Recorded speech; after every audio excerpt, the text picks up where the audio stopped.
Hey everybody, it's the Cinemaswan here with a look at Spider-Man Far From Home, which I saw last night, and I have to say it was awful. Just kidding, it was great.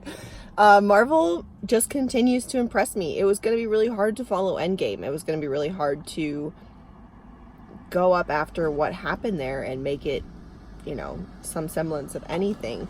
And what they managed to do was reboot Marvel. They went back to the beginning in some ways. There were a lot of parallels to the first Iron Man movie. And I thought it was really interesting that they decided that the first movie after Endgame would be Spider-Man. And part of me wonders if Spider-Man isn't in some way the new focus, or if it was just because a 16-year-old dealing with life after the snap and the blip would be the most interesting. I would love to talk to them about it, but I don't want to give too much away because there's a lot I could say. If you're familiar with the comic books, you're already going to be aware of some of the twists that are going to happen. If you're not, then I don't want to spoil it for you. All I want to say is it was very clever when it comes to the parallels, and I think it's one of those things that the smart people will pick it up. The clever people will catch it. The Marvel fans will catch it, and they'll go, oh, wow, you did that. That's interesting. And then the simple people will criticize it. So I'm really excited to see where Marvel goes from here, and to see what happens next. It was one of those movies that I just wanted to talk about afterward. And in fact, I got into a discussion about Endgame with a high school sophomore because, that's who I am. Everyone has to see my point of view. I know what I'm talking about. So it was really just a great movie. Tom Holland is fantastic. He's such a good actor.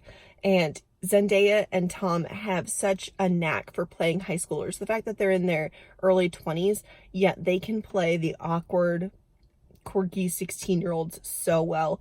And there's so many beloved characters you'll see again. There's so many twists and turns. There are 2 end credit scenes, so you need to be aware that there'll be the initial credits that are, have the music and the comic book style, then a scene, and then all of the credits will roll all the way at the end. There's another scene, and both are important.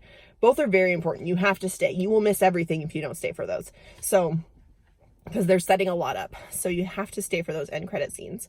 And enjoy the ride.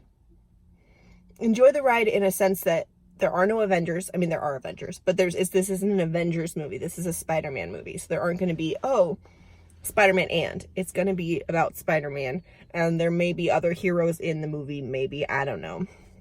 But the point is, this is a movie about Spider-Man, a 16-year-old boy who's trying just to live a normal life, and other things are stopping him. So I highly recommend Marvel fans, Spider-Man fans, superhero fans seeing Spider-Man Far From Home and enjoying everything that it is. It is definitely a 4-feather movie.